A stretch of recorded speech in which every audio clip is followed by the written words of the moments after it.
What's happening? I'm one of your hosts, Tone Capone. Ladies and gentlemen, happy holidays, Roomies. Happy holidays. Welcome to TSR Live. What up, Roomies? It's your other co-host, Kiki. And you know, tonight's show, like every show, is all about you. So make sure you tune in, getting them comments. We have so much to discuss tonight. Yeah, man. And I'm your other co-host, Zach Boog. And you know, we always have so many special guests that pull up on us at TSR Live. You never know who's going to pull up, man, but it's going to be a damn good show. Let's get it. Yeah. Let's go ahead and jump right into this. We're going right into some nasty work. Hold on. I don't feel like you have properly. Okay, my bad. I'm sorry. Gave us our props, Tom. I see you trying to skip over that. I did. Please do. I did. Okay, so right. Sorry, Roomies and the Roomies that are members of Alpha Phi Alpha Fraternity Incorporated. I apologize. Happy Founders Day. Happy Founders Day. Thank Zach. you, guys. Yes. And why didn't y'all get me nothing for Founders Day? I feel like y'all should have got me a gift for Founders Day. Today is Founders Day. Alpha Phi Alpha Fraternity Incorporated was founded December 4th, Ithaca, New York. It was ice cold December 4th. If you're interested in some of the famous alphas who have worn that black and gold, I mean, Keenan Ivory Wayans, Duke Ellington, Chico Bean, Amari Hardrick, Lionel Richie, Hill Harper, Martin Luther King, only real movers and shakers in the world. Yeah. Yep. You can become one. I'm not going to. Don't do that. I'm not going to do it. It's your day. Not on his Founders Day. No, it's not. I'm not going to do that. No, and you know what? You are alphas are super cool, and yeah, you're one of my favorite alphas. Thank you, brother. I appreciate that. You know how hard that took him to say that? It took his whole soul to say that. You stuttering. Well, man, shout out to all the alphas, though. Seriously, shout out to you guys, especially ones with the college with me. Shout out SIU. All right, let's go ahead and get to it, though, man. It's nasty work. Diddy's lawyers have sent a cease and desist to Netflix, alleging the stolen footage that appears in the new 50 Cent documentary. Now, everybody had been wondering what was going on with this footage, how they even got it. Yeah. Well, in a statement, a spokesperson for Combs accused Netflix of using stolen footage that was never authorized for release. Now, Sean Combs' The Reckoning is currently #1 on Netflix. Wow. I know it is. I done restarted that documentary about 18 times, baby. Man. It's so much going on. 50 Cent them did their homework. Okay. I know what type of shoe Diddy wore on his first day of school. I know how his first haircut. We learned so much in this documentary. And a lot of stuff was shocking to the point where, like, I had to turn it off at one point. It was too much. I understand that. And see, but Netflix put out a statement because, you know, you said it was some illegal footage. Yeah. But Netflix put out a statement and said they obtained all the footage legally and it ain't going nowhere. Which is crazy. So it's crazy work. It's just for me. I mean, for a person who's been in the business, a lot of it is rumors that we've heard. So it still seems a little bit hearsay-ish. I do have to watch that one episode where there's where they talk about Pac and Biggie. That seems to be the one everybody's talking about. Oh yeah, it was a lot of allegations that were made that kind of make you think that murder might be solved. It's crazy. Man, that's crazy. Yeah. All right, guys. Well, we got a big time guest coming in, man. He's a host of the Stephen A. Smith Show and Straight Shooter with Stephen A. on Sirius XM. Roomies, welcome to one and only Stephen A. Smith. What's happening? What up, y'all? How y'all doing? How's everything going? We're good. We're good, brother. It's nice to finally receive an invite. I've been waiting for this. Hey, man, we've been waiting to have you on. We've been waiting to have you on. We've been talking about you. Now we get to talk to you. I'm fully aware. I'm here. Okay. Right. Well, hey, man, we were just talking about the Diddy documentary. How you feel about that, just in general? You know, listen, man, it's sad what's happened. I mean, obviously, all of us paid attention to the trial that involved Diddy, and we saw some of the allegations that ultimately came to light. We saw the video and how, you know, he violently treated his ex. We heard the details about some of the freak-offs that was happening, some of the things that was happening during the freak-offs and all of this other stuff. And I just think that there's certain things that were revealed that, you know, he can't recover from. And that doesn't mean he's going to spend the rest of his life in prison. Obviously, he's been sentenced to 60 months to probably get knocked down to less than that. I think people were speculating it's going to be about 38 months. And then they were saying it might even be less than that and stuff like that. And ultimately, he'll be out and he'll be free to live his life and be back in the world and make a living for himself because he is talented. He is innovative. He has been a business mogul in the music industry for quite some time. but nobody is going to forget the details that we heard during the trial. And when you couple that with this new docuseries that 50 has out, I have not seen it yet, not a second of it, y'all, but I've been told that he and his team were pretty damn thorough with it in both good in both good things and bad things. They didn't miss anything. And so because of that, you're going to learn even more about Diddy. And I think that, because of that, one of those things is like you can be in prison and nothing gets worse than that outside of death. But once you get out of prison, you could be in an emotional prison to some degree, because there's just certain things that people ain't going to let go of when it comes to you and some of the things that he's done. And that's just the reality of the situation. And it's very, very unfortunate for all parties concerned. Well, my part on this, Stephen A., I want to hear what you think about it. It just feels weird seeing another black man that's kind of dragging another black man through the media after he's already been convicted. I mean, what's your thoughts about that? First of all, we never liked that. And, from a societal perspective, we certainly feel that way. But as a black community, we definitely have a heightened level of sensitivity to that. But we also have to pay attention to the fact that Diddy was an incredibly powerful and influential individual that made a lot of enemies along the way. I don't know him that well. We've met a few times over the years at basketball games. We talked a few times because he actually had aspirations to be an owner for the Charlotte Hornets. And we had spoken about that before and what have you.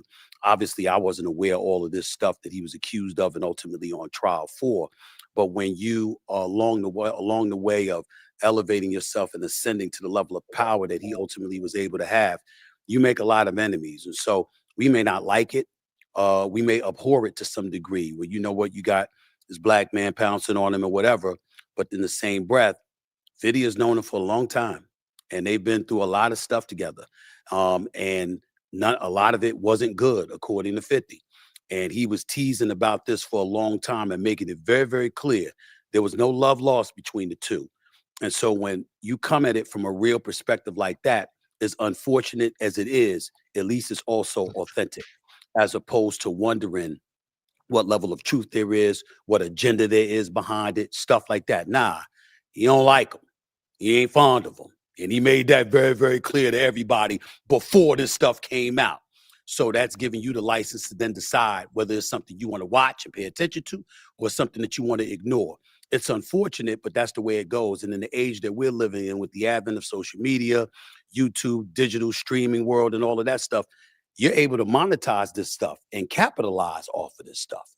And when you combine that with your feelings being real and authentic, and that's what you want to do anyway, plus you have an opportunity to profit off of it, then it's inevitable that shit like this is going to go down from time to time, as unfortunate as it is. Facts.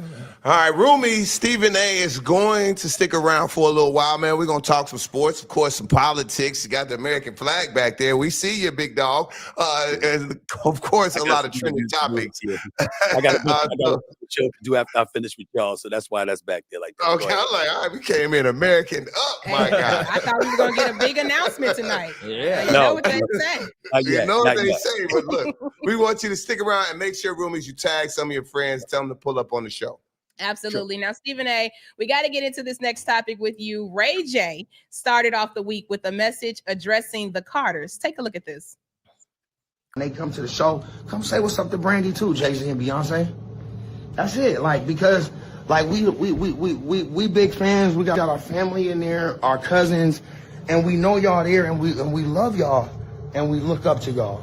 For y'all to come to every one of Brandy and Monica's shows and never say what's up to B, and take all the pictures and all. I mean, it just, I don't like it. And I love you, Jay, and I love you, B. Please, you guys are the biggest 2 stars in the world. So we know you there. Just, y'all walk by Brandy room, just pull her, say what's up, B, have a good show. I mean, she don't care. She never told me about this, and I am crashing out on this one. This is crazy. But as a brother and a fan of Jay-Z and Beyonce, we want to take some pictures with y'all too, and we want to say hi, and we want to be inspired by the inspirational words that you guys are going to give us. Oh my God. Now, Stephen A., I know you're never shy about your takes on pop culture. What do you think about that clip with Ray J and him addressing the Carters in that manner? He's entitled to his feelings. I guess for me personally, it's really not about Ray J. It's about anybody. I mean, what you caught up in your feelings for to the point where you have to, broadcast it to the world. Why? I mean, there are worse things to happen to us than not have pictures taken with somebody. You know what I'm saying? Right. I mean, I'm just saying, listen, I don't know Ray J that well. He's always nice to me when he sees me. I haven't seen Brandy in years. I got a lot of love and respect for her. Remember, I met her, obviously Kobe Bryant, the late great Kobe Bryant, got arrested, so took her to the prom. And, she came on First Take 1 or 2 times before. I've met her in the past. Wonderful, wonderful, wonderful woman and what have you. It's just that you just, for me, it's a general perspective. I can't tell you how many times I've asked people in and outside this industry, why does everybody have to know your business? Why does everybody have to know everything about what's going on with you? You in your feelings. So you're going to go on video. You're going to take time out of your life to make a video about how Jay and Beyonce didn't take pictures. I'm like, if you're going to do something like that, can it be for something more serious than that is all I'm saying. I'm not casting any aspersions on Ray J or anything like that. I'm just simply saying, I would say the same thing to y'all. I would say the same thing to myself. I would say the same thing to anybody. It's like, it's not that big a deal. All right, picture taken with you. That's why I'm making a selfie to the world to put out there that they didn't take pictures. Like, is that a crime? It's unfortunate. I know you wish they had taken pictures with you, but I'm just saying it's really not that big of a deal in the grand scheme of things. I'm quite sure there's a lot of people out there that got some love for Ray J that Ray J may not have taken a picture with. That's a fact. Okay. So I mean, it's like because you might not have had time, because you might have been busy, because you might have been preoccupied, because somebody might have tipped you, somebody might have distracted you. I can't tell you how many times in the day. Oh my goodness, I'll call you back. Damn, I can answer on the phone right now. I'll call you right back. Okay. And the next thing you know, I'm calling 9-10 hours later because I completely forgot because about 5 calls came in the next 60 seconds. And all of a sudden I got preoccupied with responsibilities. Well, if that's me, could you imagine how it is for Jay-Z? Could you imagine how it is for Beyonce with so many people tugging away at them to get their attention and what have you? It's like, and Jay-Z, you remember, he's a businessman. Not a businessman, he's a businessman. This brother got a lot of stuff to do. So guess what? It happened. All I'm saying is that it's not a big deal in the grand scheme of things for somebody to be making a selfie, complaining about it. It's just, you just look at folks sometimes and it's like, really? Is it that big of a deal? That's the only thing I would say about that. I get that, and I'm sure Brandy is sick of Ray J. But, very much so. I'm just sure. I'm just sure he's like, shut up. But I want to talk hip hop and sports with you. Sure. It looks like Meg Thee Stallion won over Klay Thompson's family, cooked them Thanksgiving dinner. I even see Meg gonna win over the family now. I mean, you ain't losing with Meg Thee Stallion. You know what I'm saying? That ain't a loss. Did you see? Did you see where Klay Thompson had renamed the boat after Meg Thee Stallion and everybody? You hear about that stuff, you don't pay attention to it, but he's obviously feeling her. Listen, here's what I know about Klay Thompson. He's a 4-time champion and one of the top 5 shooters in the history of basketball. I know a lot of people are making a big deal about, damn, it's Meg Thee Stallion. Well, that's Klay Thompson. You know what I'm saying? I mean, she ain't with no scrub now. You know what I'm saying? I know that we looking at him and he tailed off a little bit. He's in Dallas. He's had some rough games. He's had a good game the other night. I get all of that. There's a 4-time champion, one of the greatest shooters in the history of basketball. This brother is special, and he's going to the Hall of Fame. First ballot, surefire. So as far as I'm concerned, they both winning. Now I'm gonna ask you this: in your years of covering sports, can you think of any relationships that have ruined the player's game? Like they got in a relationship and then they game just fell off. They never could come back. I don't know this for sure. I would say Lamar Odom. Damn, Stephen A. I thought that was the drug. Right. I'm not blaming her. What I'm saying is that there's a level. Let me give y'all a little philosophy. Come on. Let me tip you off to a little philosophy that I have. Come on. There are certain and Kiki, I want you to listen to this because I want to be very respectful when I say. I want to be very respectful when I say this. Okay, now there are certain locales where when you see champions from certain places, like if you John Stockton, not that they won a championship, but if you John Stockton and Karl Malone and you win the Super Bowl in Utah, congratulations. It's very nice, very nice. Very way to go, guys. You know, you Shea Gilgeous-Alexander, who's spectacular. You Jokic in Denver, you know, and it's not to say it's not a lot there because, you know, I don't live in those places or anything like that, but I'm quite sure they have their areas and stuff like that. But Miami is a different place.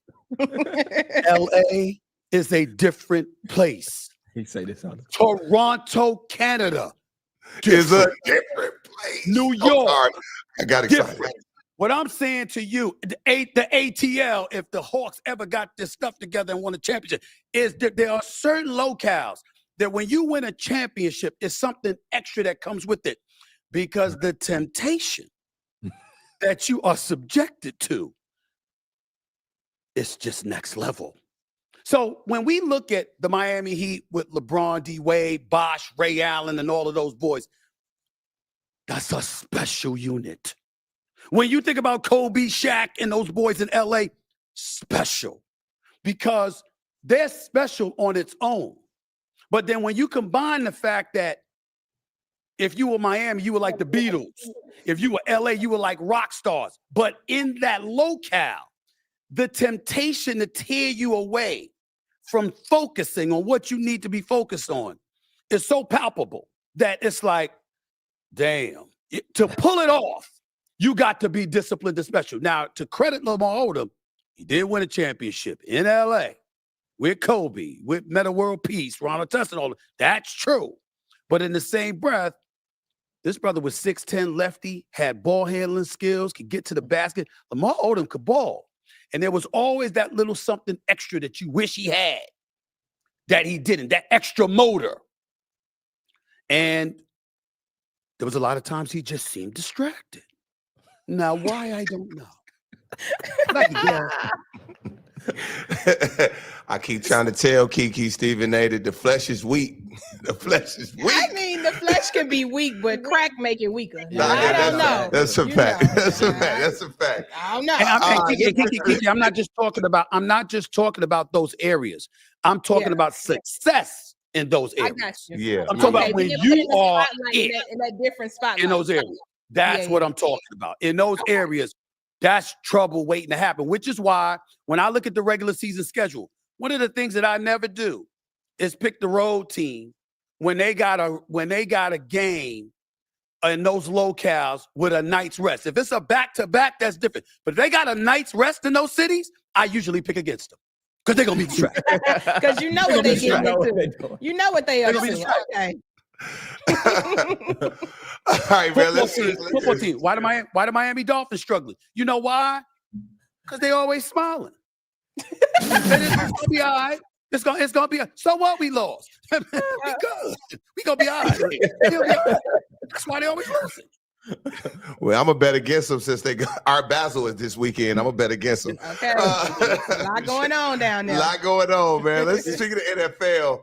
Shedeur Sanders. This has been like a hot take all throughout this whole season. They've said that the Browns are sabotaging Shedeur's career. They're saying people are talking about maybe he should have came into the league a certain way.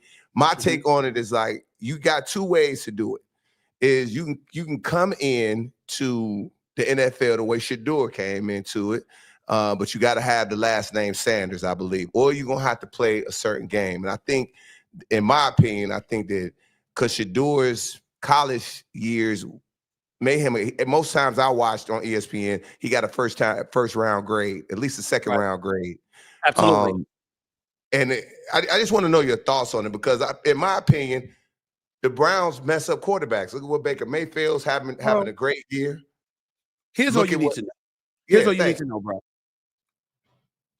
When Shedeur Sanders started for the Cleveland Browns against San Francisco a week ago, he was their 18th starting quarterback since 1995.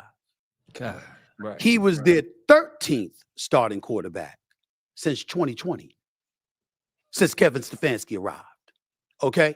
They've had 13 quarterbacks in 5 years. That means you don't have a quarterback. And so when you look at Shedeur Sanders coming into the league, they were projecting him to be behind Cam Ward.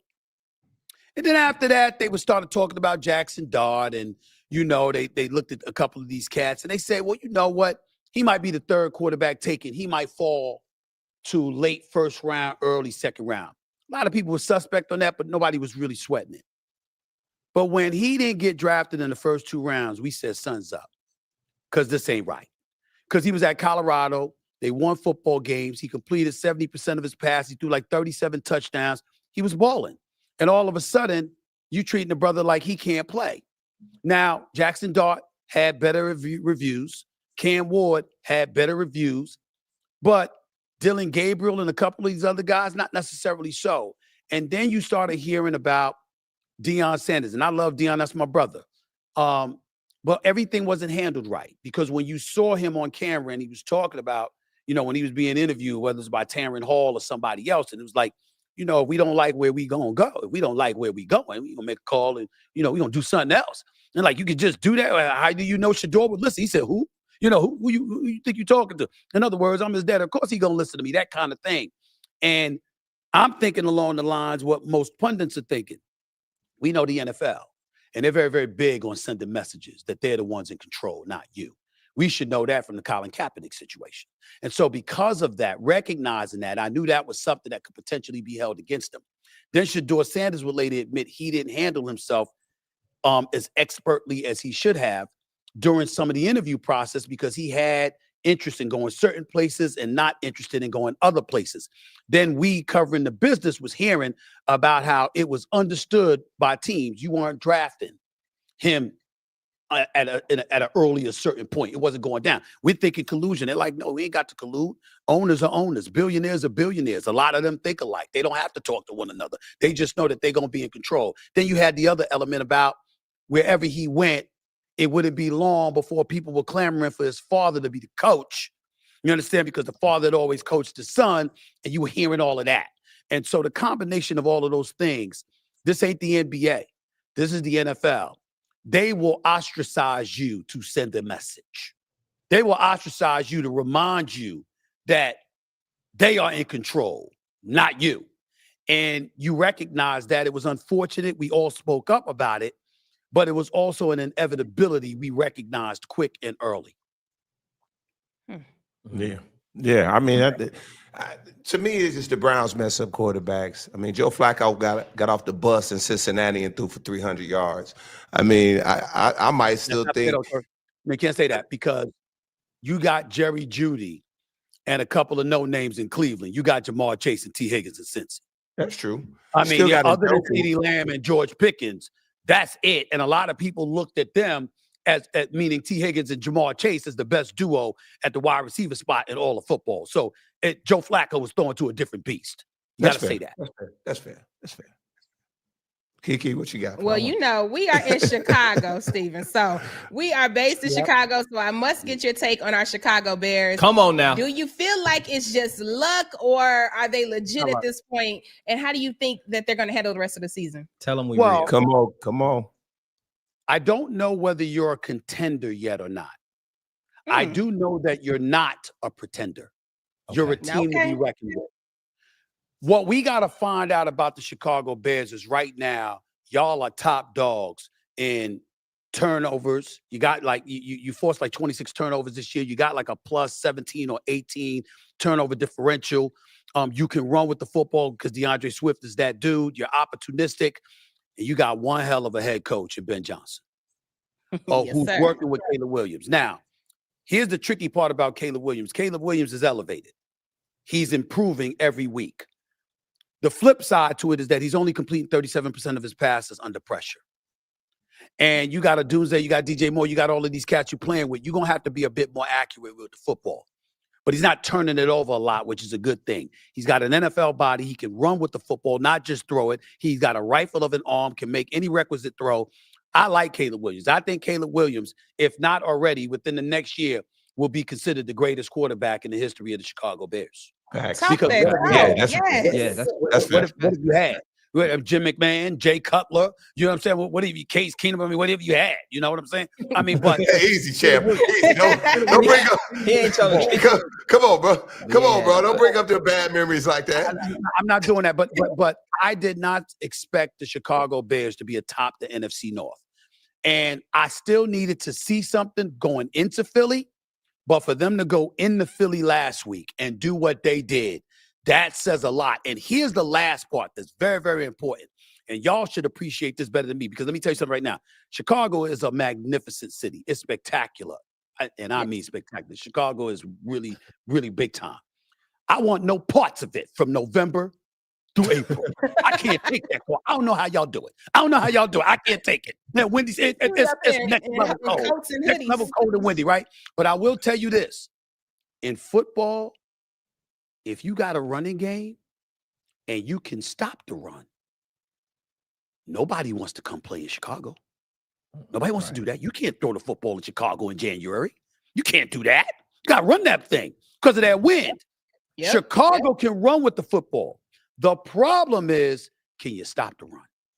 And that's what's going to be telling about Chicago's defense as the season progresses.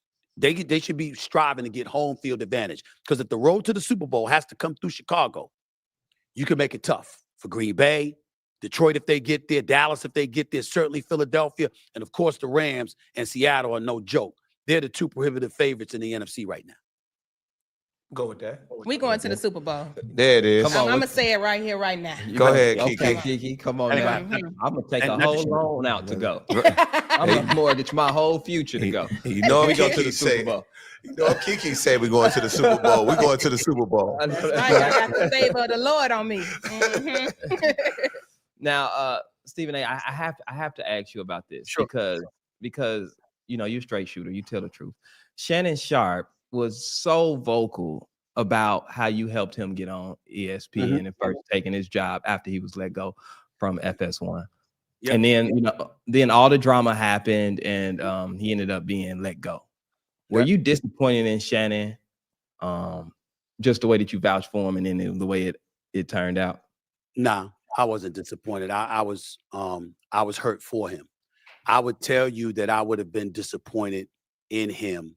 And I'm gonna keep it a buck. Nobody has asked me that question, to be honest with you. So this is the first time I'm answering that question. I would have been disappointed in him if it were nothing to him. You know what I'm saying? It was like if he walked around like it's no big deal and you know what, bump it, I'm just gonna live my life, blah, blah, blah. Then I would have been disappointed, because I would have been like, the ramifications, you're not really, really appreciating it. But when you see a brother that recognizes that he could have done things differently, that he hurt himself, and you see how hurt he is, it wasn't going to be no piling on this way. That's my man. To him to come to First Take, that brother was a star, and he did everything that I asked him to do to help the show. He never said no, never turned me down. Anything that I asked him for, I told him I needed, he was there. And our friendship grew. A lot of people don't realize we really didn't know each other before he got the First Take. We'd see each other in passing. We had respect for one another as contemporaries in this business. And of course, I respected his Hall of Fame credentials as a tight end, in Baltimore and Denver and stuff like that. But I never worked with him before. But to work with him was an absolute joy. He knows his football backwards and forwards. He follows a lot of sports. He ain't scared to say anything, nothing, and that made for riveting television. And for me to work with him, I just grew to have a lot of love for him, man. And when all of this went down, I never once believed the accusations against him, not for 1 second, but he still called me to make sure I knew that he wasn't guilty of what he was being accused of. But in corporate America, that's, That's one issue. And the other issue is the ambiance and the perspective that's put out there that, you know, you got to deal with it. You can't fight that. You know, you can only do but so much to you know, when it comes to corporate America. And that's just the way that it goes. But I saw how hurt he was. And I saw that how people were talking about him, and how people who would call him and would talk to him and would always, you know, give him his flowers, all of a sudden got nothing to say. And I was like, bump that. Y'all gonna know that's my friend. And you're gonna know that whether I agree or disagree with him, I could disagree with him about something now. We get on the phone. We just spoke to each other last night. We speak to each other every month. And we're gonna continue to be that way, hopefully for the rest of our lives, because he's always been a good brother to me. I got a lot of love for him. And I'm just happy that he's been able, because he went through a lot emotionally, and that's his story to tell, not mine. But he knows he's got a friend and a brother in me. And I'm going to always make sure that he knows that. And I'm happy for him now because Club Shay Shay's doing big things. Obviously, Nightcap with him and Ocho is doing big things. And you know what? His future ain't over. His future's still going to look bright. And I wish him nothing but the best, and I'm going to always be here for him. No. Well said. Well said. Yeah.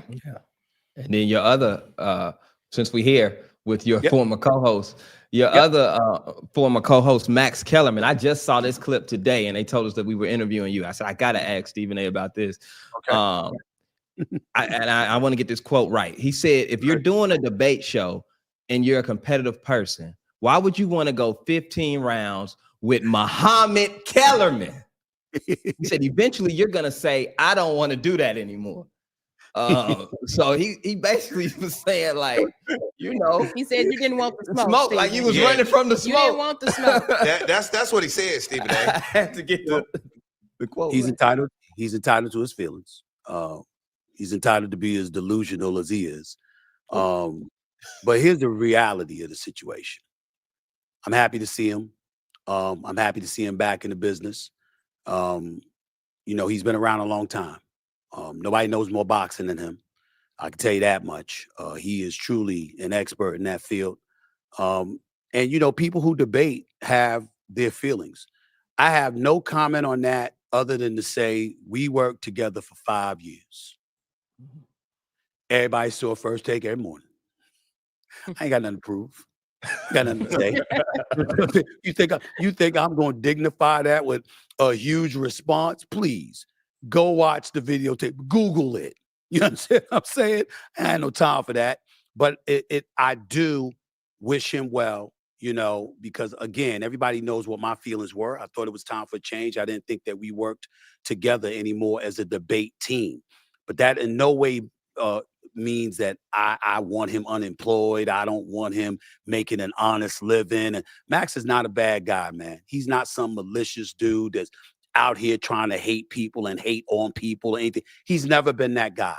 He's never been that guy. And I think that people, you know, misinterpreted, you know, what I was saying. Like they treated it like I hated him and, you know, I can't stand him. They couldn't be further from the truth. I didn't want to do a debate show with him anymore. I didn't think we worked anymore for the audience that was out there.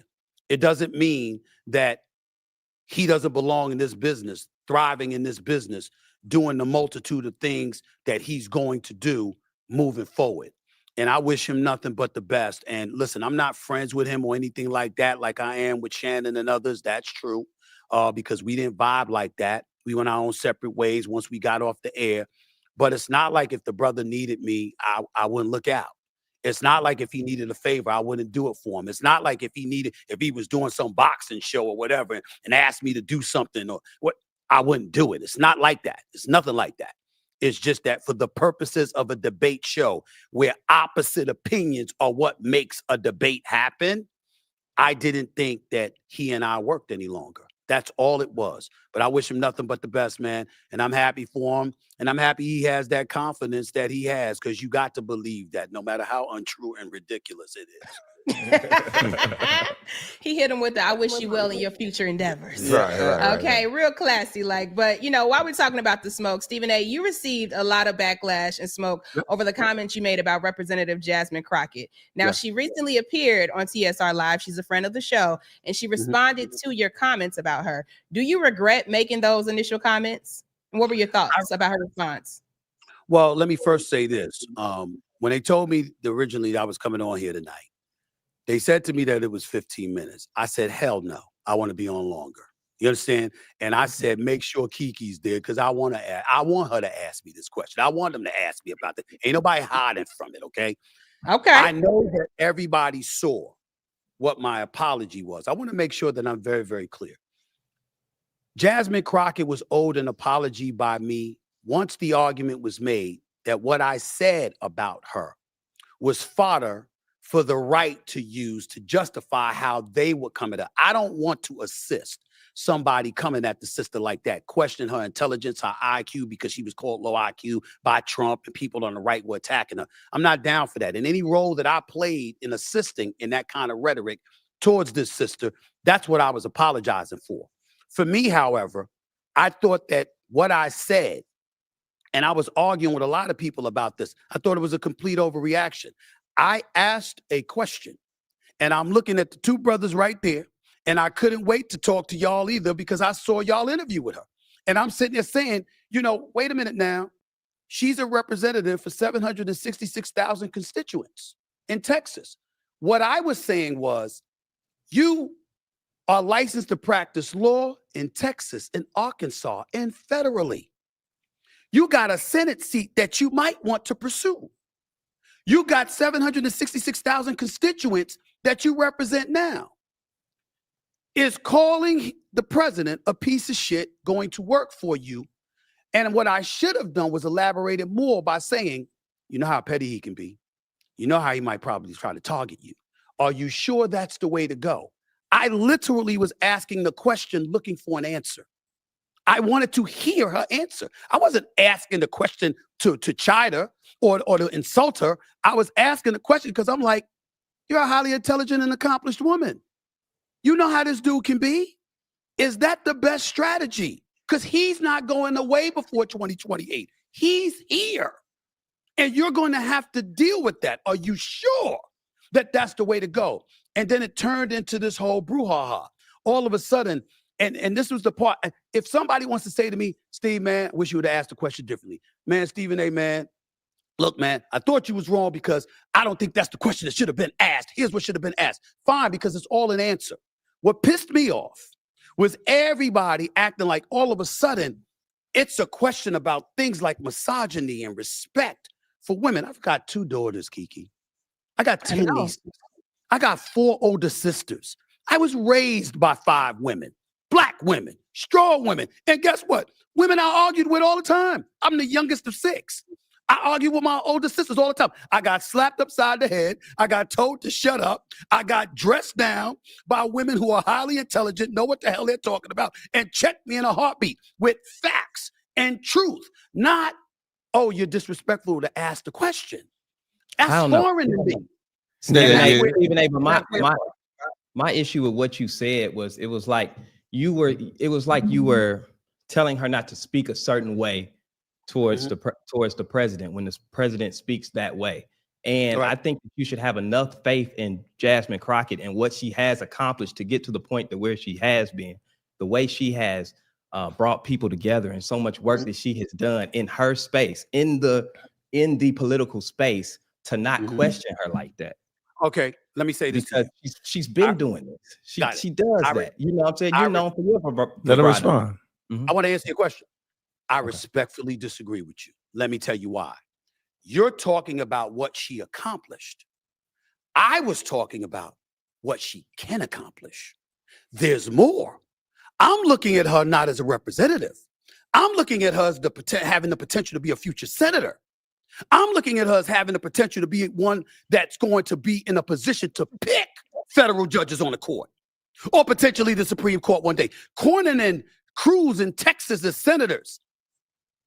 You got millions of people they oversee.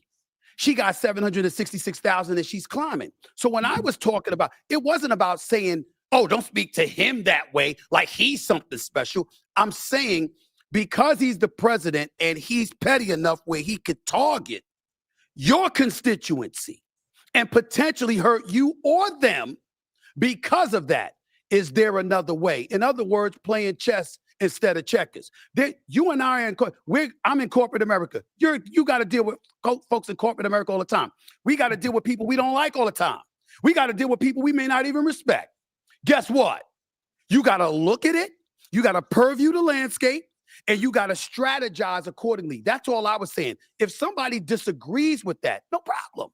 But say that as opposed to, he was being disrespectful. That's all I think my take, excuse me, Stephen A. My take was simply, I didn't have a problem. They said we are on our podcast. I didn't have a problem with you saying how somebody is saying something, how you didn't like how she was saying something. But the fact that to say that she needs to work with somebody that she fundamentally does not agree with, that to get something accomplished, okay. I don't know if that's the right play. Fine. And I respect that because you might be right.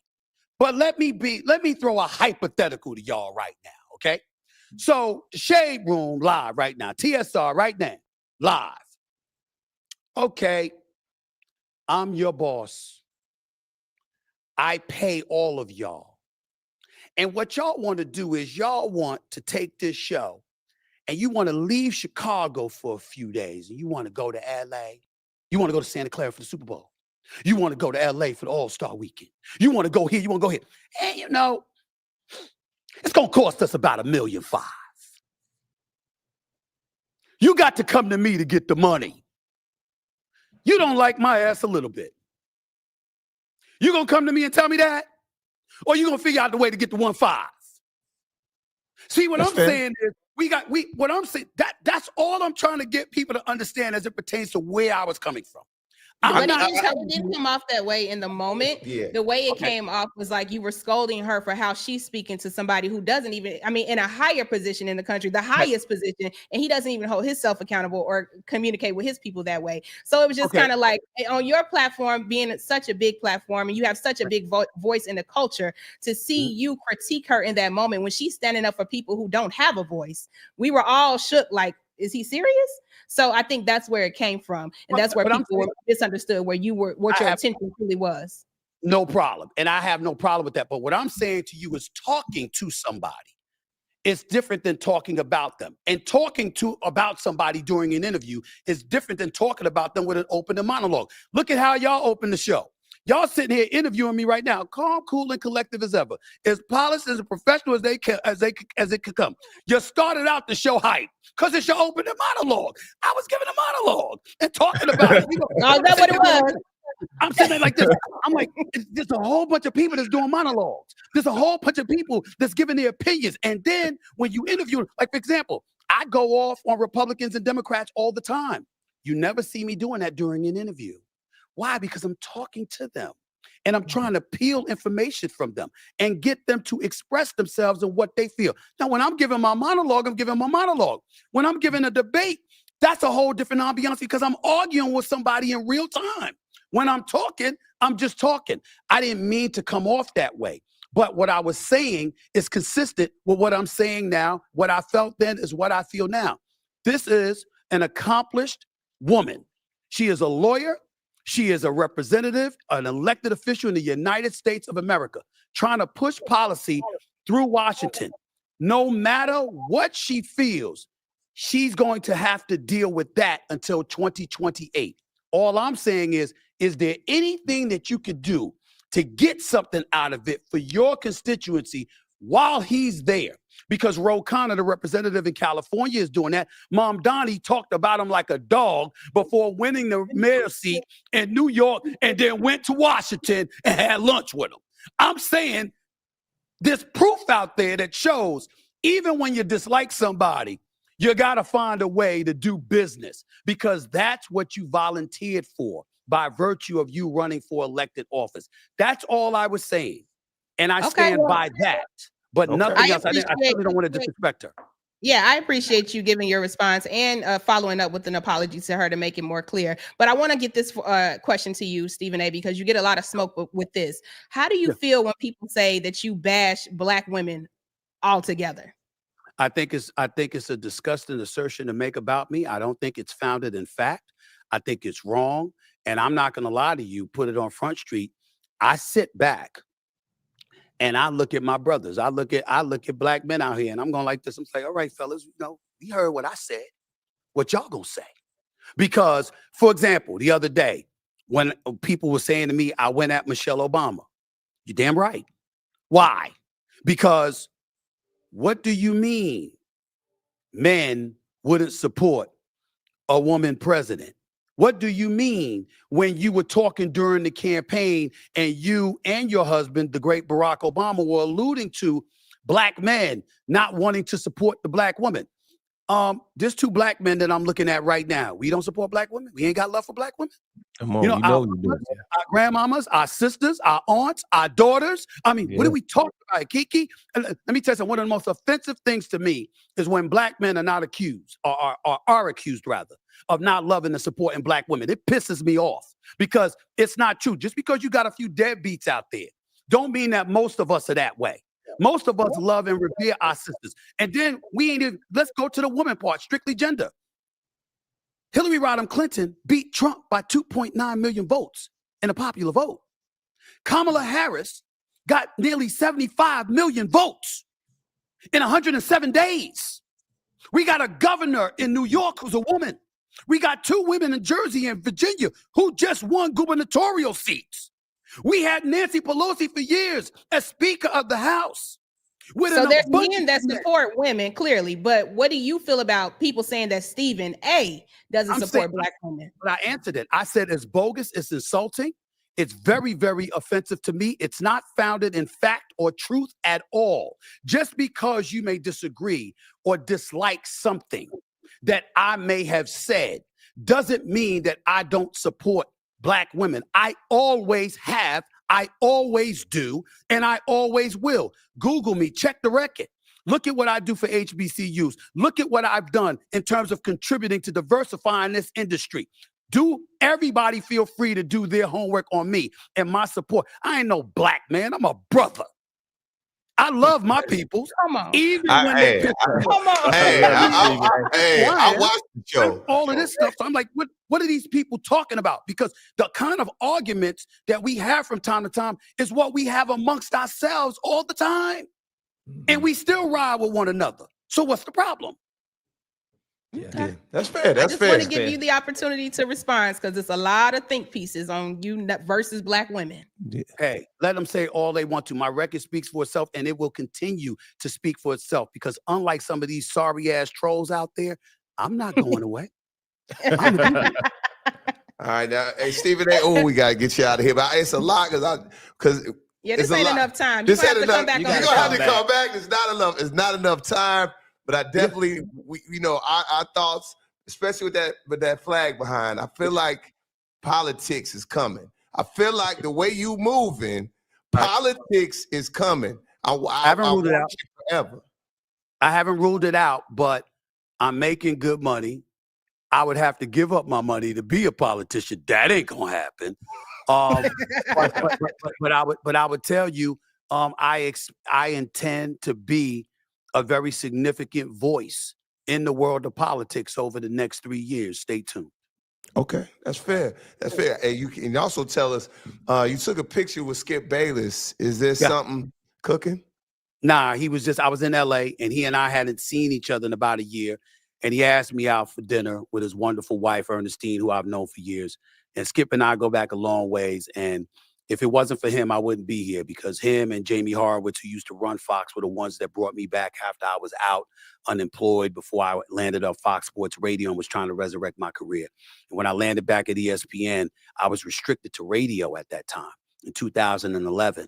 And it was Skip and Jamie Horowitz that really, really pushed for me, along with Dave Roberts, who's the executive VP at ESPN right now, who really pushed hard for me to be on television and ultimately on First Take. And so, you know what? Just the other day, I was talking about me and some of the things that I did to help diversify, not just First Take, but the whole network. And Skip was doing that before I was doing it because he had the power to do it. And so for me, it was just, I put a podcast out the other day, just acknowledging that and reminding everybody that no matter what I did, it started with him. And I was very, very grateful. And when he saw that, he asked to see me, to talk to me, to thank me for it. And I was happy to see him because it had been a while. But he's on Gilbert Arenas' podcast right now, and he's doing big things with that. He's very, very happy doing that right now. Feels that he has freedoms that he didn't have before. And I'm just happy that he's happy. For sure. Stephen A., who gonna be your vice president when you run for president? That's what they said on TikTok. If and when I decide to run for president, I'll let you know. You'll be all right. I want the exclusive. We want the exclusive around here. Now, Stephen A., now you came here once. You get welcome to come back, man. Thanks a lot for giving us the time. I appreciate the time, man. I appreciate the questions, man. I appreciate the conversation. Thank all three of y'all. I really appreciate it. I enjoyed myself. Thank you. Thanks for joining us. Thank you. All right, y'all. All right, fellas. Ooh, that was a good one. It was. It definitely was. We addressed a lot. And Roomie, shout out to everybody checking in the comments. Y'all got a lot to say. Keep it coming, okay? Let's move on to this, though. According to a new survey from Talker Research and Earning, the survey found that in 48 hours, nearly 48% of the average paycheck is already spent. Take a look at what content creator Dab the Ink had to say about it. Studies show that most adults spend nearly half of their paycheck within the first 48 hours. Crazy part is that ain't even going on bills. Most of it comes from food and fun. A lot of people might call that irresponsible, but I call it relief. Justification for good mental health. After we get our stomachs full and have a little fun, that's when we start thinking about the bill. Oh, okay, I'm gonna give my electric bill a little bit of something. I'm gonna get them a little bit of something. I ain't giving y'all all my money. Long as you don't cut it off. I could never understand how my grandparents had 10 and 12 kids. I'm working countless hours just to fund my own habits and lifestyle. Nearly half of your paycheck within 2 days. That sounds about right. Because once you get paid, you be feeling like a drug dealer, don't you? You just buy everything. It don't matter what it is. Oh, okay, I want that. I'll take that. Put extra cheese on that. It don't matter where you at. You just want to ball out. You could be at the dollar store, mess around, spend $75. Now, how you spend $75 at the dollar store? Big meat. At the end of the day, I guess you just be happy that you even got a paycheck coming from a job. Because most Americans don't even have a job. Those be the ones calling us, asking us for our money when they know we getting paid. I think they cracked the code to living a good life, actually. That's crazy. He ain't wrong. Okay. Now, the study also found that Americans spend more than 1/3 of their paycheck within the first 12 hours of receiving it. I remember a time I used to spend my check before I got it. Ooh. Like I would be buying stuff on that I'm paying for with the check that's coming. Yeah. So, Roomies, how long does it take for you to spend a paycheck? Let us know in the comments. And fellas, how long does it take you? Tom, we know your money long, child. You still spending them. You see how he tried to act po. He had to think about. He was like, "Do I want to be humble? I ride around. I'm spending it, man. Hey, look, I always say them numbers are the numbers. Whatever I'm making right now, definitely, I've been at a point where I had everything mapped out. Gas for this one, eating this one. This bill's gonna get this one. I definitely knew how to keep my lights on and give just a little bit. Okay, Zach. I'm gonna tell you the worst thing I ever did in life was put all my bills on auto pay. Oh, you never do that, boo. And I've done it just because what I was doing was forgetting to pay bills, and then end up with this big ass bill that I done spent money on, and I don't have the money. So that messed me up. So I was like, I'm gonna put my bills on auto pay. But that takes, when I tell you, when I get paid, it just destroys my check. Dang. And my check be gone. About 75% of my check be gone the first 3 days. Man, shout out to Barry Mary 928, one of the roomies. They said it ain't a paycheck no more. It's a funds transfer. It hit your bank and it goes straight to the bills and food. That's it. Man, it's crazy. Don't have kids. Right. That's a good one. It's in daycare. Trust me, I know. Boy, for you to have you got a little kid, boy. You just don't. Don't what? You're not gonna have no more kids? Nah, man. I don't think the people should have kids. Oh my goodness. I don't really think people should have kids. Here he go. You know what I'm saying? Unless you're a millionaire, then have them. You know what I'm saying? Yeah. But if you are check to check now, you're gonna be checked to debt. You have a kid. Yeah. You got some Stephen A money. You can have some kids now. How about it, man? Joining us right now is Baddie All-Star and Hip Hop Princess. Roomies, welcome. Sukihana, what's happening? Suki, what's up? Turn Why that is my camera around, phone? girl. Why is the thing Turn this that way? camera right. Just turn it. It's turned around. Turn it like this. There you go. There you go. There you go, beautiful. Thank you. All right, you heard us talking about finances. What do you think about that, man? Is the check gone as soon as you get it? Not anymore. I would say that would have been me about 5 years ago. But you know, the economy crashes too much, and you know, you just never know what's gonna happen. So my best advice, as a financial advice, is save everything and only spend on necessities. Because you Okay. know, baby, you can see me at any foreign, you know, buying all types of diamonds and chains and everything like that. But it just ain't worth it no more. You got to save your money and put it into like, you know, Yeah. something that's gonna give generational wealth for your children. Because you know I got a lot of kids, so I'm just gonna give y'all. Hey, so let's talk about this. We on the earnings. Now you've been in the news about your OnlyFans earnings since the COVID pandemic. Did you make a lot of money on your page? Like, what you got going on? You giving some financial advice? What you doing? Yeah, I made a significant amount of money. With OnlyFans, definitely. Everybody knows that. You know, Really? I made a lot of. I mean, I make a lot of money with whatever I put my all into. Honestly, you know, that was just one revenue, but I did make a large amount of money. And during that time, I feel like I was more focused on making money than I was spending time with my family. So, you know, I could still bring in a lot of money if I wanted to. But I ain't even gonna lie, that's not even in me like that no more. I be trying to spend every day with my family. Cause you just never know what happens. I had death in my family and a lot of stuff, and I can look back and be like, dang, I wish I spent more time with this person, because you never know, tomorrow's not always there. So yeah, I mean, I still got my account. I ain't giving up the account now. I know that's right. I got like You gotta have it in the tuck in case it get tough. yeah, I got 300,000 subscribers of people that are hard working money they spend. So, you know, I ain't gonna give up the account, but I don't do as much. 300,000 subscribers. Kiki, what are you doing? Kiki, why? What are you doing? Where your Get on your OnlyFans? Hold on. I'm y'all pimp. Why y'all ain't on OnlyFans? I need to be starting some accounts for y'all. Because this is Especially Red. I know the ladies want to see Red. Right. Come on. We do a little account. You take your hat off and give the ladies a little show now. Suki, help me set up their page, girl. But when we talk about getting to the money, I know you are on the new season of Baddies. She cracking up over there. So you getting another check, another bag with the Zeus Network. But tell us about this new season. Are you into any fights, and who you on a team with? Who your allies and who are your enemies? So let me tell you about the show, because, you know, as I can talk as it airs, but I ain't even gonna lie, it's I'm not the type of girl that like to be around a whole bunch of different people and a whole bunch of different energy. That's not my thing. I like to get my how I get it with my people, you know? And Yeah. it's a different environment for me. Um I was kind of booked a lot doing my own shows, and then I do some shows with them. Uh I wouldn't say that I don't like any of them, because I don't know them. Okay. But they drunk. And you will see me getting a couple altercations, but more so about principle. I care more about principle when it comes to things. So if something bothers me, there's no way I'm gonna hold it back. I'm very opinionated. I'm gonna let people know I don't like what you did. I don't like who you are. I don't like how you act. That's how I am. So that you'll see that on the show. Everybody know that about me, though. Mhm.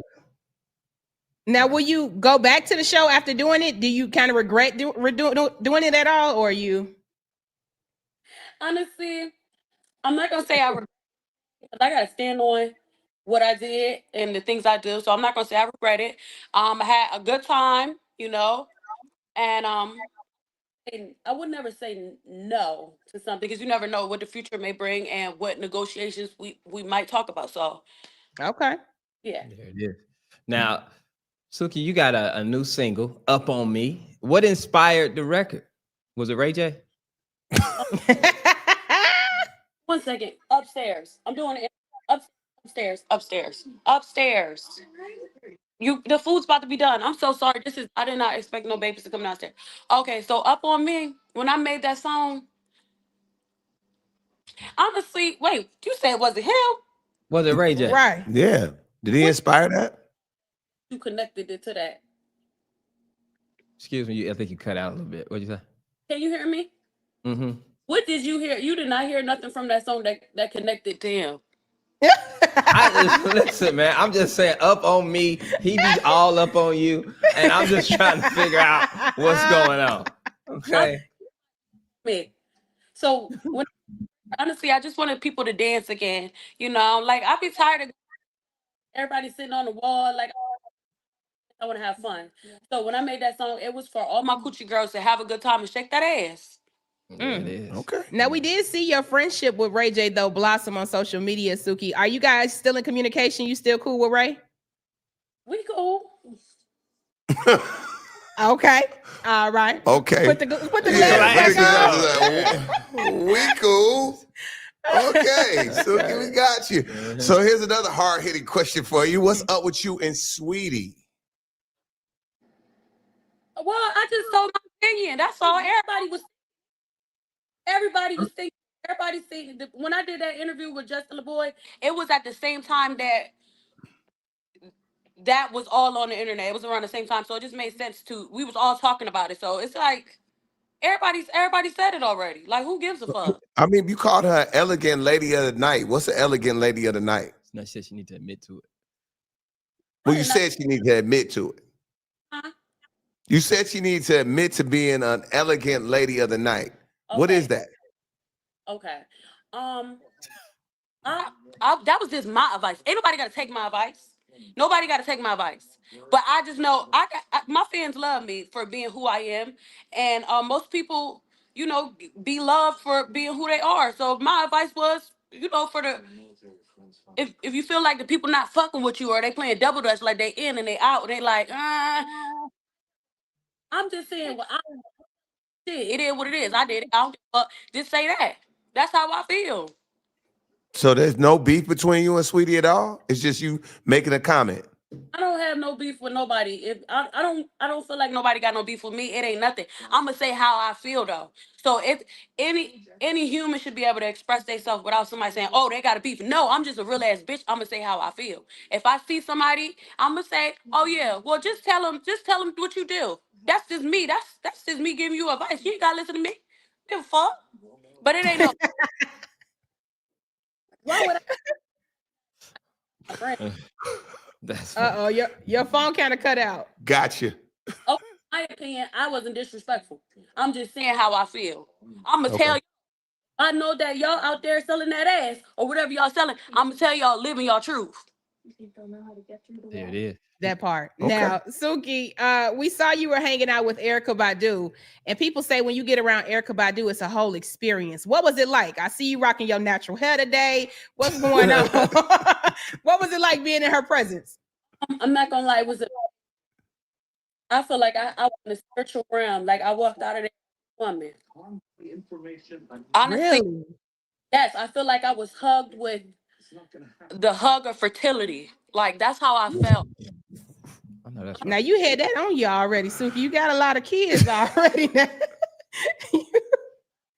Oh no, that woman is special. She's amazing, and she fed me.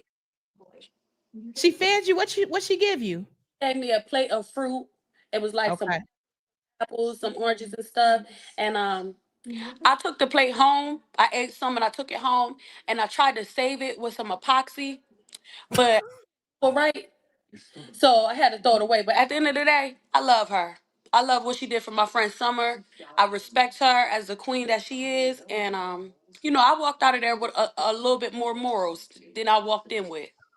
Okay, I love to hear that. Now you were with Summer Walker, and you mentioned that being your friend. What advice did you give her in her recent situation of being exposed on the internet with Rich the Kid and his girl? I don't think that she was exposed. Okay. She wasn't. Y'all gotta go upstairs, y'all. Y'all gotta go upstairs. You gotta go upstairs. Go upstairs for a second. Go ahead. I'm doing an interview, y'all. Go ahead.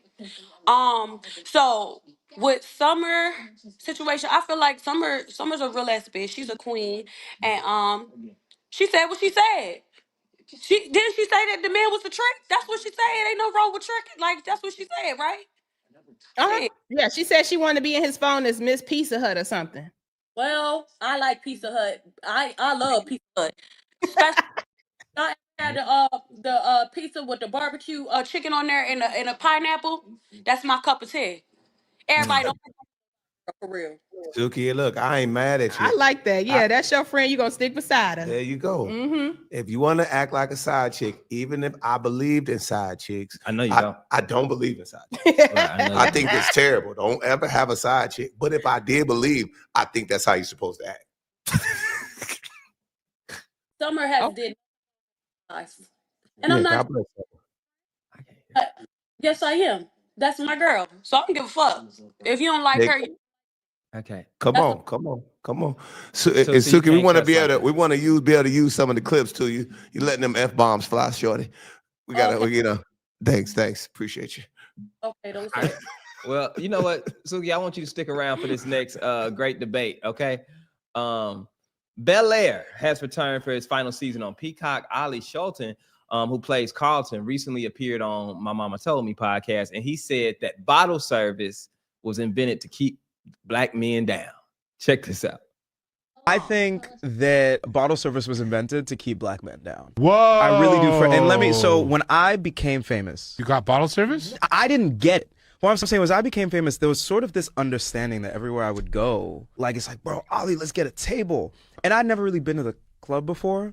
And so I was like, oh, bet, yeah, I'm down to get a table. But no one would tell me how much the table would be. It's crazy. Until the end of the night. Oh, yeah. When someone, when the really beautiful woman would come over and give me the receipt, and I'd be like, I'm so sorry, this table was $2,000? And then I realized every single time I would go out, bottle service? You want to get a table? You want to get a table? And it would only happen to me when I was with Black people. They're not even pitching this to white people. I don't even think white men get pitched the idea of paying $2,000 to rent a couch. I never heard of a white guy getting... You think when Tom Hanks goes to the club? I think Chet does, though. Okay, Chet, okay, maybe, but okay, fair. Now, do you think that bottle service is a form of modern day oppression? No, a hustle. Y'all want to come up in the strip club and y'all want to see naked women? Y'all gonna have to pay for it. You don't have to pay $2,000. You could go to the club next to the Piggly Wiggly and get it free. And it's not a black or white thing, because I have been to some clubs where there were prominently more white people and they paying $50,000. You feel me? It ain't. We could go to live in Miami. It's not just black people. It's Arabs. It's white. It's Hispanic. It's everybody up in there tricking off like they should. Not like they should. That's right. Be a lady of the night. Get your bag right. What do y'all think? Do y'all think bottle service is a form of modern day oppression? Like, I think it's not oppression, because you got the choice. Exactly. You got a choice. You don't have to do it. You don't have to do it. You know what I'm saying? I have always been a by the bar player. Period. You know what I'm saying? I'm never gonna bottle service you. You know what I'm saying? I'm gonna come over here. You get this personality and this hen and coat. Okay. That's what you're gonna get, and then go on about yourself. Do you want to open a tab? Hell no. No, I don't want to close it. Close it. I'm getting a table. I'm doing what I can do. And Tone, I know you. We lost Suki sound. She was saying something. I'm getting a table. I'm getting a table, and I know what it is. You know what it is. It's bottle service nights. It's play the bar nights. But like modern day oppression for black people, I'm with Suki. You go to live, you go to Miami, you go to New York, you go to any place that's popping. Everybody in there getting tables. I mean, some places you just got to get a table. Yeah, you try to talk to some women and live without a table. That's a tough road. That's okay. That's a tough road. I'm not going to play the bar. I'm not doing it. Mr. Jones in Miami, any place in Chicago, really, you could play the bar and the table. But some nights it's tables. If it's more than 4 guys, bro. If it's more than 4 guys, you have to get a table. I agree, but let me tell you something. It got to be my birthday. If you expect me to spend that type of money on some drinks that I know, like I know it's $35. Suki, where you looking? Where you looking? If you were looking and you get in the club, are you looking at the dudes playing the bar or the dudes at the table? I'm probably gonna see the guys at the table popping the bottles and stuff, but they don't have to do that. You don't have to go to the club. You can actually spend your money at a bar. You could go to Benihana's. You can go anywhere. You can go rock climbing. Y'all coming to this club to impress these girls, a certain type of girls that y'all want. Then you want to spend that money. That's their choice. I don't think it's the money going in somebody's pocket. Happy hour. That's where I'm gonna take you. Come on down. Come on, so we come get these 2-for-1s. Yes, they're not strippers. They actually have on clothes. They be wearing all black and stuff. So just think at like Bottle Girl, Cosmetology, all of them wear all black. Support the hustle. We support the hustle. And we want to support you. We want the Roomies to support you. So before we let you get out of here, tell us what else you got going on. Anything you want to share with us? Yep, I'm about to drop my album. So make sure y'all tune in for that. I'm finished. Okay. Yeah, and I'm working on some TV shows I've been working on in the back. So y'all gonna see that soon. All right. Well, Suki, what you cooking? Well, I'm actually getting cooked for tonight. Somebody cooking me some salad. Is it a man cooking? Yeah. Well, carpet money. No more. Well, oh my God. She said no more. Suki, this is the best interview we've ever had. It really is. I just love you. I really do. She said no more. Okay, no more. Well, girl, I'm going to let you go enjoy that salad and feed them kids, friend. And you can come back on the show anytime. Thank you so much for joining us. I see. Love Suki. Okay. Now, fellas, we got to get our next guest in because we have an international beauty mogul who made his first $1 million at 19 years old. Please welcome Cliff Vmir. What up, Cliff? What's up, y'all? So, Cliff. Hey, how are you? I'm good. How are y'all tonight? We making it, child. Yeah. We making it. Now, tell us how you made $1 million at 19. So I started this whole journey when I was like 15 years old. I was doing hair like in my mom's basement, and then I kind of went to like different salons. But I really made my first million by like touring, selling hair, selling my silk in the mist. I was doing like a lot of things like before it really became a thing. I had like classes for sale, DVDs. Again, touring with artists. I almost didn't graduate high school because I missed so much school from working with different artists and just taking clients and stuff. So by the time I was 19, that's when I literally found out I made like $1.2 million. Oh, that's a nice that's bag. right. Yes. That's good money now. One of our roomies want to know if you can offer some tips on how to use TikTok and social media to build a brand.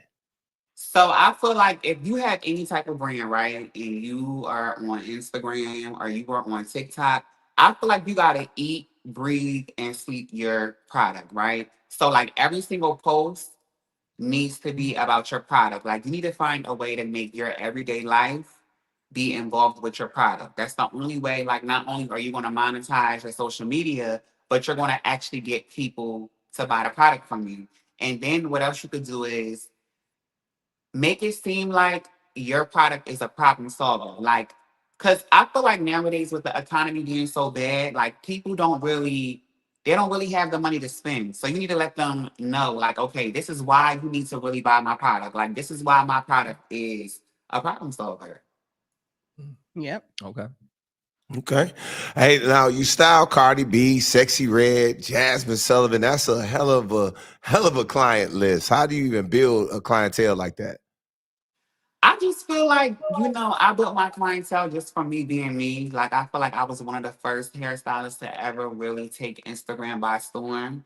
And I say that a lot, but when I say that, I really mean this. We talking about back in like 2012, 2013. I'm 28 now, so I was still in high school. But I've always just kind of created my own wave. I always did hair on regular women. And I feel like regular women really let me have like a creative space. Like women would sit in my chair and be like, Clay, do what you want.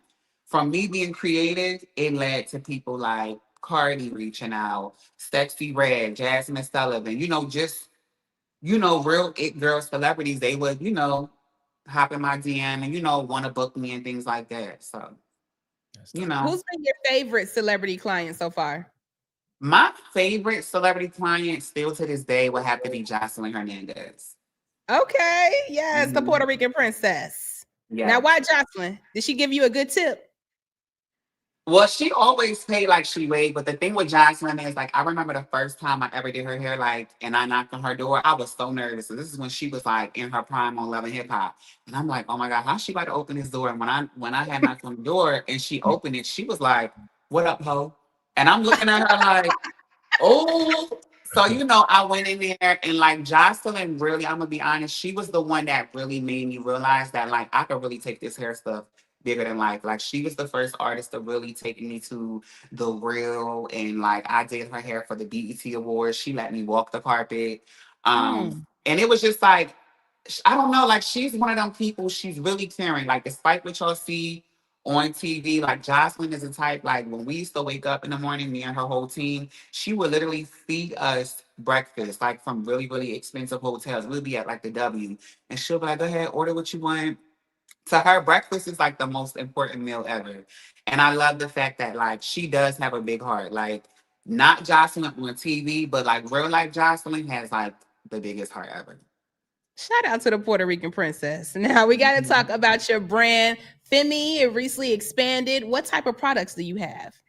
So I have a Silk in a Mist, which is like a hair straightening enhancer spray. Literally, we just went to 250 beauty supply stores. Okay. I just opened my first all male hair salon in Atlanta, Georgia. It's so And it's pretty in there.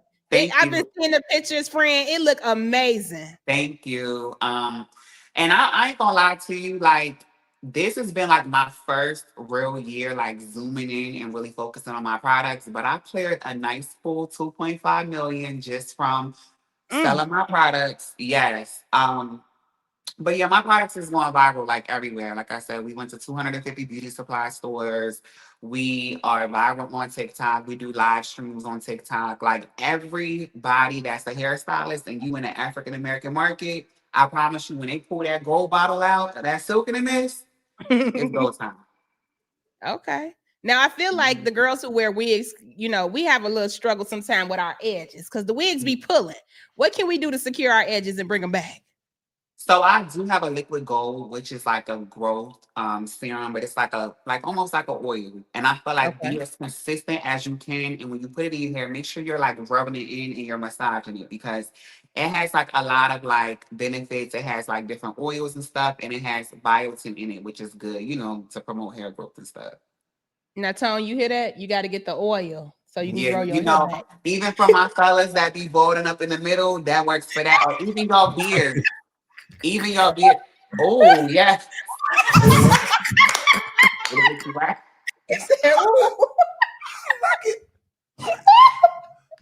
I'm sorry, Tone. I just had to. I'm sorry. So since we're here, what are your thoughts on male hair implants? Are they even healthy? We see everybody getting the units. I mean, are they healthy? I'm gonna be honest. I think they are healthy, and I think that they actually look better on men than when women go and get them. Because the thing is like when they be doing them transplants, they make the hairline so thick, and I feel like women really shouldn't have like a really thick hairline because it looks more masculine. So I see when guys go over there, it looks good. Like you can't even really tell. So All right, cool. I'm still on the fence. He's still saving up, child. Now, Cliff, before we let you go, where is your shop located again? And tell everybody how they can get your products. So my shop is in Buckhead, Atlanta. When I tell you every it girl stops by, they stop by. Okay, so you never know who you're gonna see in here. You can get my products here. You can get my products on my website at femhaircare.com. And yeah, this is the OG. So this is something I've been doing for a very, very long time. Okay, do y'all wash hair up in there? Because these new stylists, Cliff, they don't Oh, want to wash yes, their look. hair. We wash hair. I don't play with my boys. Like my boys come to work all black. They have to be groomed, haircuts, nails done. I don't do the unprofessionalism. They on time for their appointments. We don't even let clients eat on the floor. We have a whole entire bar area. So and then Okay. all of my boys, they have like personalities and stuff. So we are working on some stuff with like some reality TV stuff. So I'm just an OG pouring back into my fellow stylists. You know, they not all the other OGs. They not really doing what I'm doing. So yeah. Okay, well, we'll definitely be on the lookout. I can't wait to watch whatever you're working on over there. But I admire what you do. And when I get my coins together, I get my taxes back, I'm gonna come see you. Okay. Yeah, Kiki, we gotta see you in there. Kiki, go ahead. Pull up on them. Thanks so much for joining the show, boo. No problem. Shout out to Cliff. There it is. All right, now, Roomies, this season of Roomie Diaries is all about the stories our community too often keep quiet. Love, sex, intimacy, and protection told unfiltered in a real time. Now, today we're taking over to talk about the conversations we've avoided for too long. And to get there, we've got to break the silence. On this episode of Roomie Diaries, we're diving into the conversations that should have been normalized a long time ago. How family and culture shaped the way we saw sex growing up, why so many of us didn't get honest talks about protection, and how we can move forward to prioritize healing, intimacy, and self-worth. Earlier today, I met up with Roomie Diaries host Toussaint Jewell, our guest Amber Rose Howard, and relationship expert Tasia Varay. Together, we unpacked how we can all unlearn shame, embrace knowledge, and make informed choices about love and intimacy. Let's talk about it. What's up, y'all? Welcome. This is TSR Live, man, and welcome to this season of Roomie Diaries. All right, this is all about the stories that our community often just don't talk about. We keep too quiet on these things, man. And we've got some lovely hosts and guests with us. Toussaint, what's up with you, man? What's going on? What's happening, Toussaint? Amber Rose Howard, how are you, beautiful? I'm glad to be in the building with TSR. I know that's right. And we have Tasia. What's happening? I am well. Hey, y'all. Hey. Yes. Let's get into it. Let's talk about it. Let's start with you, Amber. Amber, when you were growing up, what do you think shaped the way you thought about love, intimacy, and sex? The way I view love, intimacy, and sex growing up, mine was kind of two-sided. So being that my stepfather raised me, legally gave me his last name when I was 2 years old. And so coming up early, I already knew that my real father was somewhere in the world and another man loved me enough to raise me. So I kind of already looked at love as in anybody can love you. It doesn't have to be your biological mom or father as long as they're giving love. But the way I viewed sex was my mom having a bunch of daughters. It was always the sex conversation was to scare you.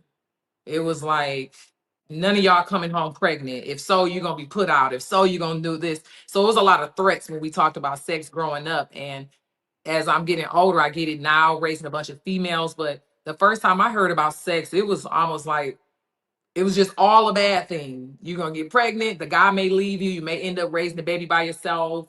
Downhill you go. So I was a little fearful of sex coming up in the beginning. Yeah. Now, did anybody ever talk to you just directly about protection or safety, or was that just something you had to figure out on your own? My mom, I would give her all the kudos. She was very good with that. Again, I think raising so many women in her home, having 4 daughters.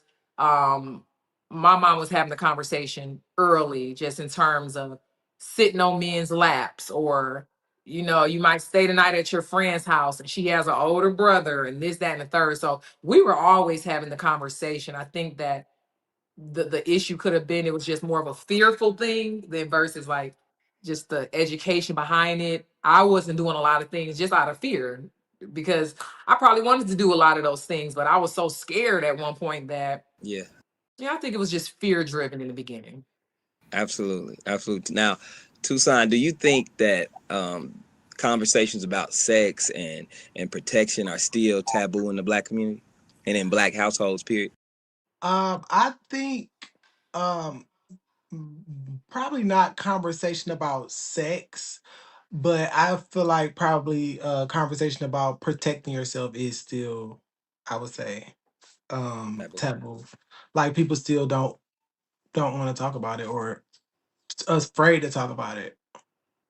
Now, how do you think, like, things still being taboo and us keeping quiet, how do you think that impacts things like STDs and teenage pregnancies and things like that? I think that that's like one of the biggest reasons that we have a lot of teenage pregnancies, because people don't, or they're afraid to talk about it, and more so sneak around and do it like when you're young. It's like or you can have like someone older like trying to manipulate you to feel like how they want to, how to do whatever it is they want to do. It's like I just feel like we should have those conversations in the home, like before um the child gets to the world, like before someone else can tamper with the minds of the younger generation.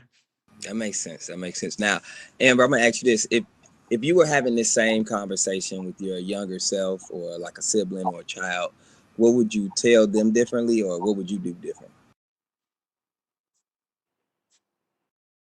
If I had children, or to tell my younger self, I'm primarily would focus on what I would tell my kids, which would be, when it comes to sex, it's not just a fearful thing. It's not only the only outcome from sex is not having babies and going down the struggle single mama lane. It's just your body is more precious anyway. And as I'm learning, just laying with somebody, having them enter you, and the energies, and just it's so much deeper than just the sexual exchange of, having fun and having babies. It's just giving your body to somebody, giving your energy, your spirit.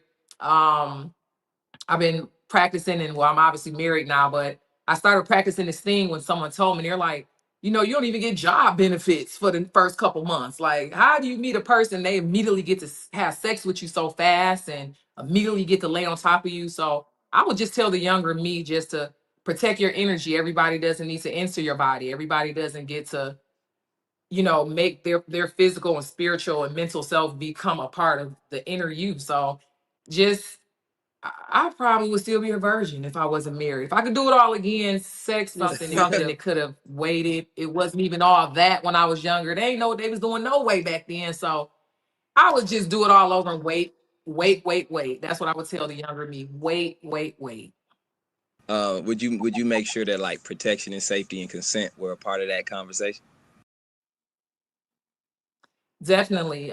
Protection was a big conversation. Like I said, my mom had 5 children and we are pretty much close in ladder. So the protection part was always the conversation. And I think that is the main focus. Like, it's in our community.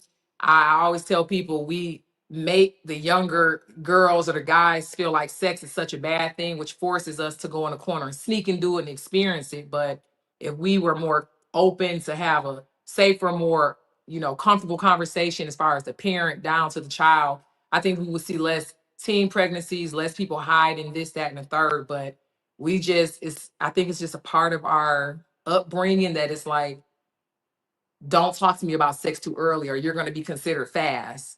But you're not fast, you're just curious. You want to talk to your parents. So in our culture, we just really need to redo a whole lot when it comes down to the topic of sex. And a lot of people, they feel judged for their sexual past. Have you ever dealt with that? I remember vividly when I lost my virginity and I had the conversation with my mom and how good it went. And I actually left feeling like, okay, I'm glad I could share that with her and didn't have to hide it. It was my boyfriend. I was with him for years. I'm still in high school. I'm only in 11th grade, but I was with my boyfriend 9, 10, 11. And I told her and I felt good. But when I shared it with my dad, he made me feel so yucky. I felt so like, when I left, I felt so embarrassed. I was just like, he made me feel like the yuckiest girl in high school. And I just didn't understand it then. But the conversation is one of those things that's going to happen. If we have a healthier conversation before it happens, I feel like it makes it easier for the parents and the teen or the young adult that's having sex. But all of us play a part in it. Everybody, the teen doing it, the adult doing it. It's a big thing for Right. the whole community. What advice would you give someone who's healing from that type of shame that you said you felt? Like, you know, how you said your father was talking to you, you felt that shame. What advice would you give to somebody who wants to heal from that? I just always tell people it's everybody's first time living. Anybody you looking at, it's their first time. Nobody is here 3 times doing it physically. So I would just say it's your first time. Don't beat yourself up. Don't move too fast. And you got to remember it's your parents' first time living, your friends, your siblings. And my dad might have could have did it a different way. But as you get wiser and older, you realize maybe his dad didn't have a comfortable floor for him to talk about sex. So he's only repeating what he experienced and knows. So now it's up to me. Now when I have my kids, it's going to be a different conversation. So I would just, you know, nobody's that far here. I'm not mad about anybody. You can only do what you know and what you've experienced. Absolutely. Because our parents was really really some nasty little heathens back then, and they tried to the little doing, it wasn't nothing compared to what they was doing. Right. Goodness, you know, my mom pregnant twice as a teenager. Okay, my mom had 8 kids. You know, yeah, I got one baby daddy though, but oh, that's good. Hey, my mom 5 kids. She has 2 children's fathers, but my mom had 2 by 20 as well. So she really was on top of us. And I don't know, not even to switch subject, I don't know if talking about it so much helped us or made us not want to do it, but she was always talking about not bringing no babies in her house. Always. That's because she was bringing them. okay, and brought them. Now, to see, I want to ask you this: why do you think so many families struggle to have open conversations about sex, intimacy, and protection? And how do we break that cycle for the next generation? Each generation is coming from their own kind of vantage point. And so, like, you know, I think we talked about this one of the last episodes, like that the don't get pregnant to the when are you gonna have kids timeline needs to be studied, like that switch up. And I think that, you know, we had like our grandparents were having kids very young, and then my parents, I'm 37, so my parents, they had me a little bit later, but I think that generation, they were in, you know, the 15s and 16s even, you know, kind of having kids. And then as Amy said, we got kind of scared out of having the kids. And so I think that, you know, now you've seen a lot of older women who have kind of steered away from having children. And so I think that the conversations in the household, everybody's coming from their different vantage points. And I think that when you're having those conversations with your parents or your family or things of that nature, that you have to realize that there's so much freedom and autonomy and freedom in having power over the decisions that you make, and that all those decisions, the effects of them don't happen just right now. So it's not all immediate, you know, when you realize the things that you're going to do and you're going to interact with and the people that you're going to experience. Sometimes you feel them soul ties and you feel the ickiness a year, 2, 3 years later. I think we all would take some bodies back if we could. I was like, dang, I probably should have done that. I would have had sex with her. I would have had sex with that man. Maybe look, if I knew then what I know now. And so sometimes, you know, just teaching the younger generations that like your decisions and the feelings and the sentiments that you have about your actions are not like immediate. They're not right now. So yeah. And, you know, one of the hardest parts of these conversations, I think, is addressing testing and STI status and STD statuses. Tia, how do you think we normalize talking about it without shame and make it part of protecting both ourselves and our partner? I think the more you make it like a nuanced thing to talk about, the more curious that the whomever in your household are going to be about it. And I think that even, you know, we spoke about how we grew up, but like when I was younger, like my mom, she was more like a free person. And so I remember the first time I did it, I found out because it was like a really bad situation. And I just was like, hey, and she was like, well, time to go to the clinic, time to figure out what's going on, time to see what we're going to do, you know. And I was just like, whoa, I had no clue, but she was just so cool about it. And I think that like having that open conversation, the more that you tell a child, don't go in that box, they're going to be like, damn, what's in the box? I want to see what's in the box. So I think that, you know, for parents, I think they want to have guidance, they want to have leadership in the household, and they want to make sure that they're not your friend, that they're your parent, and you don't feel this kind of like you can do anything type of thing. But I think that it's actually the opposite. The more that you make them feel welcome and comfortable, the more information you actually get out of your child, and they're not sneaking around or going out. Look, I'm in a seven stage of a tattoo removal right now, and it's because when I was younger, I was like, Mom, can I get this tattoo? She was like, yeah, go ahead and go get it. But I didn't come home with the tattoo. I wasn't lying and sneaking outside. I wasn't, getting hickeys at parties and stuff like that, because my mom was just so open and things about it. And it's funny because we used to talk about it. I'm like, I wish you were a little bit more strict, because I wouldn't be, a lot of things I wish you weren't letting me do, but at least I wasn't sneaking and doing it. So yeah. Yeah, and you talked about just being open and having those conversations. In your professional opinion, what's one thing each of us can do to make our circles, whether we talking family or friends or our partners, just making them a safe space to have these conversations without fear or judgment? Listening to listen and not actually respond.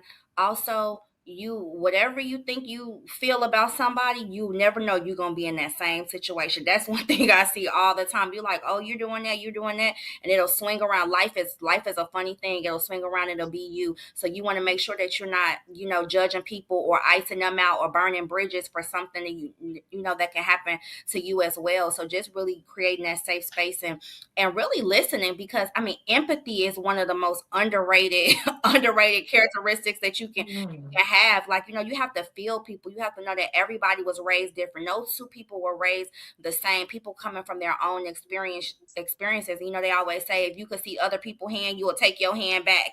For anybody that's complaining about what's going on in their life, like, people are going through things just in general. And so the more empathy you have and the more understanding, just the better all the way around, make you a better friend, wife, husband, cousin, everything, so just listening and being open and having empathy. Yeah, that's real, man. Well, there it is, y'all. Thank you, man. This is Roomie Diaries Season 2. Thank you to our guest, Amber.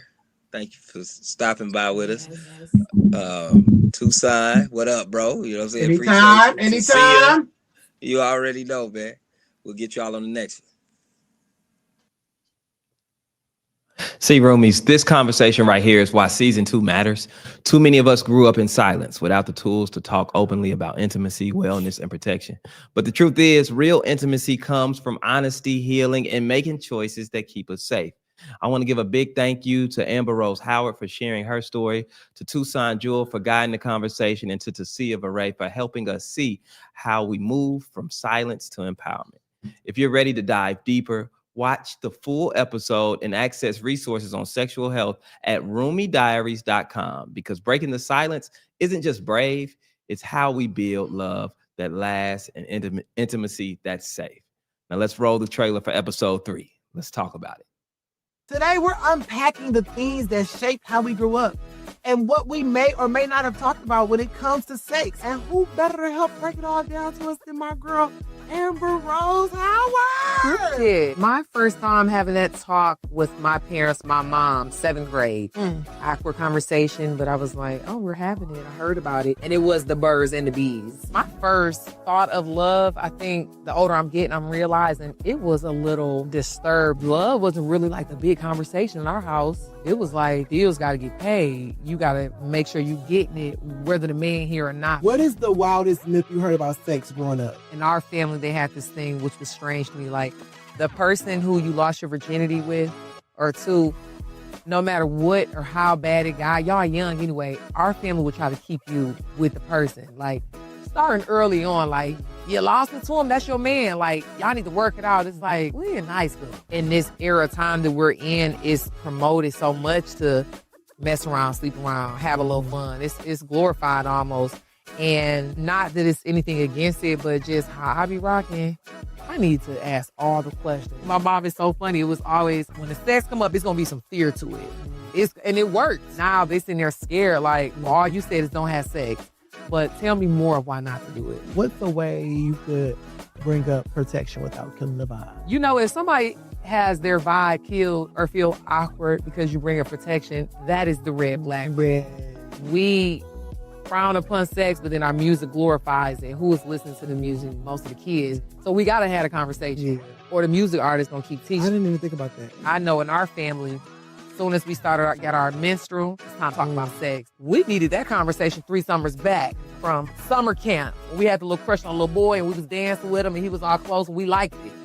We needed it then. Yeah. I would have wanted my mom just to talk to us about the financial hardships of having a baby, how the business side of it gets affected. It's not just about you're going to be struggling possibly in the projects for the next 10 years until you get ahead. More so like business slows down, your social circle slows down. Like she ain't going to no depth of how much it costs. Like, what? You want the devil or you want the angel? Pick your poison.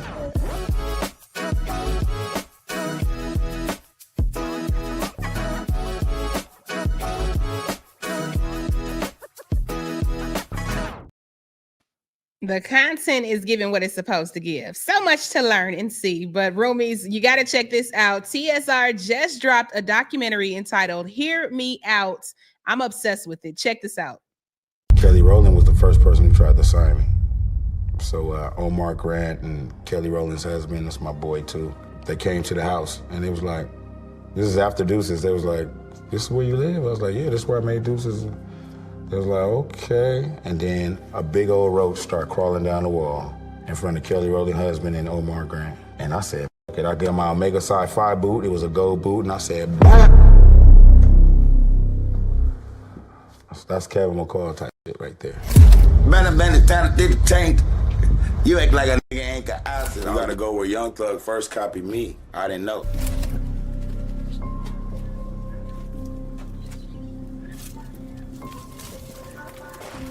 A lot of the bums like to come and sleep in my abandoned car when it get cold, and they bring prostitutes back here and do drugs and shit. I just gotta get enough money to get it out of here.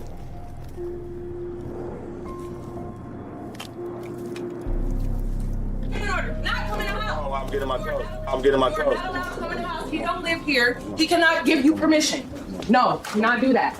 Granny, can you tell him to get out of the house? He got a camera in here. Kevin got a camera in here. Kevin got a camera in here. Back up, bro. Hey, take this camera out of here. Because he's putting on the show. He's putting on the show for real. Get this camera out of here. What you doing? You don't have permission. He don't have permission. You gotta go. All right. But it used to be hard when I didn't have nowhere to go. I'm like, I gotta stay here. Like y'all was all ganging up on me. Y'all should just let we and him could go down the street and do something. Because my is done. I'm done with social media. Because I'm done with people. I'm not done with you, so I'm his biggest protector. Can I record you saying that? Huh? Can I record you saying that? That I'm his biggest protector? Yes. I'm his biggest protector. I love him so much with all my heart, and I cannot enable. I'm his biggest protector. My family's jealous of me.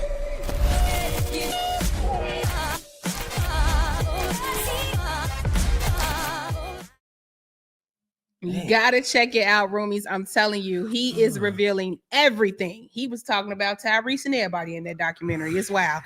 You can watch it on the Shade Room's YouTube channel, of course, and we will be back next week with more Shade Room headlines, debates, and trending topics. Today was crazy. Yeah, it was a great day. And make sure you like and subscribe to the Shade Room's YouTube channel so you never miss exclusive Shade Room news and interviews. That's right. What a show. Yes. Until next time, remember to represent the culture with excellence. Woo woo. Woo woo.